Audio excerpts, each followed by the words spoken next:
آیت میں نے تلاوت کی، اللہ فرماتے ہیں الف لام میم احسب الناس ان یترکوا ان یقولوا آمنا۔ اللہ فرماتے ہیں کہ لوگوں نے یہ گمان کیا ہے کہ انہیں چھوڑ دیا جائے گا صرف یہ کہہ دینے پر کہ ہم ایمان لے آئے۔ انہوں نے کہا ہم ایمان لے آئے تو اب انہیں چھوڑ دیا جائے گا، بس ختم، اتنی بات پر چھوڑ دیا جائے گا، وہم لا یفتنون، اور انہیں آزمایا ہی نہیں جائے گا۔ فرمایا ایمان لانے کے بعد صرف ایمان پر ہی تمہیں چھوڑا نہیں جائے گا بلکہ تمہیں آزمایا جائے گا، تمہاری آزمائش ہوگی۔ کس طرح؟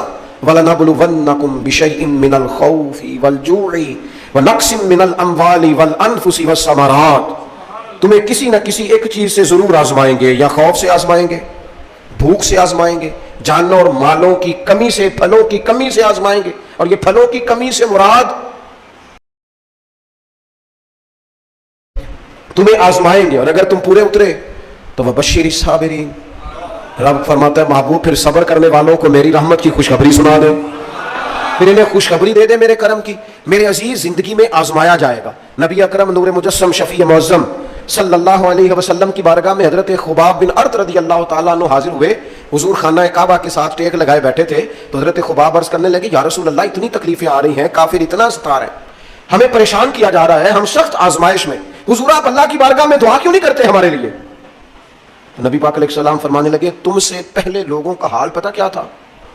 یہ صحیح حدیث بخاری میں موجود ہے۔ فرمایا تم سے پہلے لوگوں کا حال یہ تھا کہ انہیں گھڑے کے اندر رکھ کے، ان کے جسم کو مٹی سے دبا کے، پھر ان کے سروں پر آریاں رکھ کے چیر دیا جاتا تھا، لیکن پھر بھی وہ اپنے دین سے ہٹا نہیں کرتے۔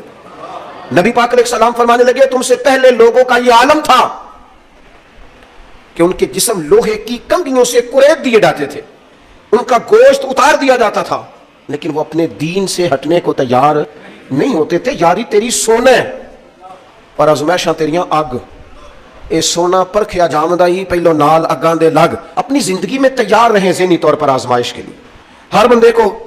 بلکہ ہمارے ہاں تو لوگ کہتے ہیں مرید ہو رہا ہوں تاکہ میری طرف تکلیف کوئی نہ آئے، تو میں کیا کرتا ہوں پہلے پیر سے پوچھ لو اسے کبھی آئی ہے کہ نہیں، اگر اسے آئی ہے تو پھر اس کا مطلب ہے تمہیں بھی آ سکتی ہے۔ لوگ نماز اس لیے شروع کرتے ہیں، کہتے ہیں میں 5 نمازیں بھی پڑھتا ہوں، میں صدقات بھی کرتا ہوں، کام میرا پھر نہیں چلتا، تو میں کہتا ہوں تمہیں پتہ ہی نہیں، نمازی کے لیے تو آزمائش ہے، جتنا جتنا ایمان کامل اتنی آزمائش بھی زیادہ۔ اور یہ میں اپنے پاس سے نہیں کہہ رہا، حضرت ابو سعید خدری رضی اللہ تعالیٰ عنہ فرماتے ہیں میں نبی پاک علیہ الصلوۃ والسلام کی خدمت میں حاضر ہوا، اور حضور کے دستے مبارک کو چومنے کے لیے میں نے اپنے ہاتھ جب آگے کیے تو تپش تھی، تیز بخار تھا نبی پاک کو۔ تو حضرت ابو سعید خدری رضی اللہ تعالیٰ عنہ ارشاد فرماتے ہیں کہ میں نے، یہ سنن ابن ماجہ میں موجود ہے، فرماتے ہیں میں نے عرض کیا یا رسول اللہ صلی اللہ علیہ وسلم اتنا تیز بخار؟ حضور فرمانے لگے ہم پر جو آزمائشیں آتی ہیں نا انبیاء پر، وہ عام لوگوں سے دگنا آتی ہیں، یہ تو لاڈلے ہیں، یہ تو محبوب ہیں اللہ کے۔ فرمایا عام لوگوں سے دگنی آزمائش آتی ہے، لیکن فرمایا ہمارا رب بڑا کریم ہے، ہمیں اجر بھی ڈبل ہی عطا کرتا ہے، ہمیں اجر بھی ڈبل ہی عطا کرتا ہے۔ تو حضرت ابو سعید خدری کہتے ہیں موقع اچھا تھا، میں نے ایک سوال بھی کر دیا، میں نے کہا یا رسول اللہ صلی اللہ علیہ وسلم بتائیے نا بھلا دنیا میں زیادہ آزمائشیں کن کو آتی ہیں؟ تو حضور فرمانے لگے سب سے زیادہ آزمائشیں اللہ کے انبیاء کو آتی ہیں، نبیوں کو آتی ہیں۔ حضور اس کے بعد فرمایا اس کے بعد جو ان کے زیادہ قریب ہوتا ہے اسے آتی ہیں۔ لوگ کیا سمجھیں گے امام حسن کی آزمائش کو؟ لوگ کیسے سمجھیں گے سیدنا امام حسین کی آزمائش؟ فرمایا جو ان کے زیادہ قریب ہوتا ہے اسے زیادہ آزمائش آتی ہے۔ تو حضور کے سب سے قریب تو امام حسن ہے نا، امام حسین ہے نا، تو کیا سمجھتا ہے قربت بس نسبت کے اظہار کا نام ہے اور بڑے لطف کے ساتھ زندگی گزارنے کا نام ہے؟ بعض لوگ تو ایسے ہیں جن کی بات سن کے لگتا ہے زندگی میں کبھی سوئی ہی نہیں، اتنے بڑے بڑے دکھ سناتے ہیں۔ او خدا کی رحمت کا بھی تو ذکر کرنا، خدا نے جو تیرے اوپر انعامات کیے ہیں ان کا بھی تو ذکر کرنا، ان کا تذکرہ ہی نہیں کر رہا میرا بھائی۔ نبی پاک علیہ السلام نے فرمایا ان لوگوں پر دکھ آتے ہیں پر قربان ہونے کو جی چاہتا ہے ان لفظوں پر۔ حضور فرمانے لگے وہ رب کی طرف سے آنے والے دکھ پر بھی اس طرح راضی ہوتے ہیں جس طرح تم میں سے کوئی راحت ملنے پر راضی ہوتا ہے، سکون والی چیز ملنے پر جس طرح تم راضی ہوتے ہو اس طرح وہ دکھوں پر بھی راضی ہوتے ہیں۔ کائنات میں سب سے زیادہ پیار اللہ کا اپنے محبوب کے ساتھ، لیکن دیکھ لو نا پیدائش سے پہلے ہی حضور کے والد چلے گئے، 4 سال یا 6 سال کی عمر میں والدہ گئیں، 8 سال کی عمر تھی محبوب کے دادا کا جنازہ اٹھا تو محبوب پیچھے پیچھے جنازے کے جا رہے تھے۔ پھر وقت آیا جب تبلیغ دین کا، تو دنیا کا کون سا دکھ اور کون سی تکلیف اور کون سی اذیت ہے جو حضور کو نہیں دی گئی، لیکن کریم ہر وقت کہتے ہیں افلا اکون عبدا شکورا، میں رب کا شکر گزار بندہ نہ بنوں؟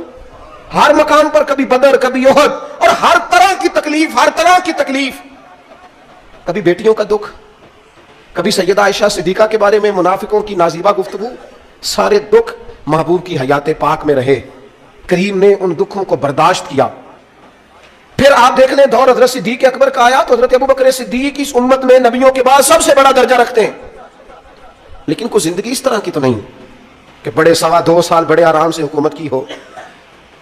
منکرین زکوٰۃ سے لڑنا پڑا حضرت ابوبکر صدیق کو، آزمائش تھی، لوگ منکر ہو گئے زکوٰۃ کے، حضرت صدیق اکبر لڑے، لے او سجنا اسا توڑ نہیں بھائی، اسا جان بھی دتی تیرا تیرے، یہ بڑی ڈیوٹی ہے، یہ بڑی ذمہ داری ہے۔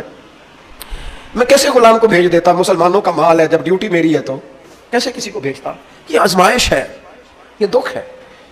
22-24 لاکھ مربع میل کے حکمران حضرت عثمان غنی، ان کا دور آ گیا، یعنی وہ شخص جس نے چڑھتی جوانی میں بھی نظریں جھکا کے رکھی اور جس شخص نے اپنا سارا مال دین پر قربان کر دیا، اس کے گھر کا گھیرا تنگ کر لیا گیا۔ بہت بڑی ذمہ داری حضرت عثمان پر آئی، بڑی۔ اور جناب عثمان غنی کا حال یہ ہے کہ 40 دن گزر گئے، جس شخص کے اپنے ذاتی مصارف لاکھوں کروڑوں میں لوگوں پر خرچ ہوتے ہیں، 40 دن سے اس نے کھانا نہیں کھایا، اسے ڈھب اور سلیقے سے روٹی پانی نہیں ملا، گھر میں قید ہیں۔ لوگوں نے کہا عثمان ہمیں اجازت دے دیں ہم لڑیں، کہنے لگے کیسے دے دوں؟ حضور کا مدینہ اور میری وجہ سے خون بہ جائے، بس میرے اوپر آئی ہے تو میں نبھاؤں گا، یہ ذمہ داری ہے۔ کہا پھر عثمان خلافت؟ فرمایا یار یہ بھی میری مجبوری ہے۔ میرے نبی پاک نے فرمایا تھا عثمان اللہ تمہیں قمیض پہنائے گا، لوگ اتارنا چاہیں گے، دیکھنا اتارنا نہ، وہ قمیض نہ اتارنا، کیسے چھوڑ دوں؟ حضرت عثمان بھی شہید ہو گئے، جناب عمر بھی شہید ہو گئے، حضرت علی المرتضیٰ شیر خدا وہ کیا 9-10 سال کی عمر سے حضور کے ساتھ چلے، ہر غزوے میں، ہر میدان میں، ہر جہاد میں، ہر جگہ آگے آگے۔ ان لوگوں نے دین سے نفع نہیں لیے۔ حضرت علی المرتضیٰ شیر خدا تو کوفے کی جامع مسجد کے پاس کھڑے ہو کے کہتے تھے میری کوئی بندہ زیرہ خرید لے، امیر المومنین کہہ رہے ہیں میری طامت زیادہ پھٹ گئی ہے، اب تو پیوند لگنے کی جگہ بھی کوئی نہیں بچی، یہ زیادہ پھٹ گئی ہے، اگر مزید پیوند لگ سکتے ہوتے تو میں زیرہ نہ بیچتا، یہ میری زیرہ کوئی خرید لے، کوئی خرید لے زیرہ۔ حضرت مولا علی شیر خدا 63 سال کی عمر مبارک، اور جب کوفے میں آپ کو خنجر لگا، زخم لگا تو لوگ بیٹے کو بلاتے ہیں، آواز دیتے ہیں، لیکن جناب شیر خدا مولا علی مرتضیٰ مشکل کشا العطا حضرت علی المرتضیٰ شیر خدا زیر لب ہلکا سا مسکرائے، ادھر دیکھیے گا، اور مسکرا کے پتہ کیا فرمانے لگے؟ کہنے لگے فزت برب الکعبہ، لو بھائی کعبے کے رب کی قسم علی کامیاب ہو گیا ہے، کامیابی مل گئی۔ آج بات امام حسن کی آئی، امام حسن کو زہر دیا گیا، انتڑیاں نہ کٹ کٹ کے باہر گر رہی، اس شہزادے کی جس نے حضور کی گود میں عمر گزاری، محبوب کے کندھوں پہ رہنے والے حسن ابن علی، جناب امام حسین حاضر بارگاہ ہوئے تو ہاتھ پکڑ کے بھائی کا چوم کے رو پڑے، بھائی پیارے بھی تو بڑے ہوتے ہیں نا۔ تو امام حسین کہتے ہیں میرے بھائی حسن بتائیے آپ کو زہر کس نے دیا؟ رو کے پوچھتے ہیں، بھائی کا ماتھا چوم کے امام حسن رو پڑے، کہنے لگے حسین میری مجبوری ہے، میں تمہیں نہیں بتاؤں گا۔ کہا کیوں؟ فرمانے لگے اس لیے کہ اگر وہ نہیں جس پر مجھے شک ہے تو پھر کسی بے گناہ کا نام کیسے لے دوں، اور اگر وہی ہے نا جس پر مجھے شک ہے تو پھر میں تمہیں نہیں بتاؤں گا، میرا رب بڑا بہتر انتقام لینے والا ہے، پھر بھی نہیں بتاؤں گا، کیا کروں، کیسے بتا دوں، مصطفیٰ کا نواسا ہوں، میں پڑھتے ڈالنے والی ماں کا بیٹا، میں شیر سے زیادہ جگر رکھنے والے علی کا پتر، میں کیسے بات کر دوں؟ بس زخم پہ زخم کھا کے جی۔ میرے نبی پاک صلی اللہ تعالیٰ علیہ وآلہ وسلم نے ارشاد فرمایا اللہ تعالیٰ دین میں جو لوگ سخت ہوتے ہیں نا ان پر مشکلیں بھی سخت ڈالتا ہے۔ یہ حدیث پاک آپ کو مسند امام احمد بن حنبل میں ملے گی، ابن ماجہ ترمذی میں ملے گی۔ فرمایا جتنا کوئی دین میں سخت ہوتا ہے اتنی اس کی مشکلات بھی سخت ہوتی ہیں، اور جتنا کوئی نرم ہوتا ہے اتنی اس کی مشکل بھی تھوڑی ہوتی ہے۔ حسین ابن علی بڑے سخت تھے نا دین میں، جاندار تھے نا دین کے معاملے میں، اللہ نے مشکل ڈالی۔ امام علی مقام کی باری آئی، بڑی منت کی حضرت عبداللہ ابن عمر نے، رو کے کہا حسین نہ جاؤ، تو امام حسین رضی اللہ تعالیٰ عنہ نے فرمایا نہیں اب میری ڈیوٹی لگی ہے تو جانا تو میں نے آیا نا، ذمہ داری تو پوری کرنی ہے۔ امام علی مقام رضی اللہ تعالیٰ عنہ نے اس ساری مشقت کو دیکھا۔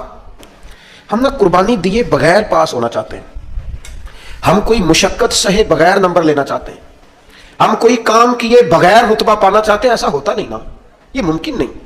آپ تاریخ پڑھے نا انبیاء کی، اور حضرت نوح نے اپنے بیٹے کو ڈوبتے دیکھا، کہا مالک میرا بیٹا، فرمایا نہیں یہ تیرا ہے ہی نہیں، تیرے طریقے پر نہیں تو تیرا کیسے ہوگا؟ کسی کی نسل کہلانے کے لیے تو اس کے عقیدے پر ہونا ضروری ہے، تیرا نہیں۔ حضرت نوح نے مشقت دیکھی، واتخذ اللہ ابراہیم خلیلا، ابراہیم اللہ کے پیارے ہیں نا،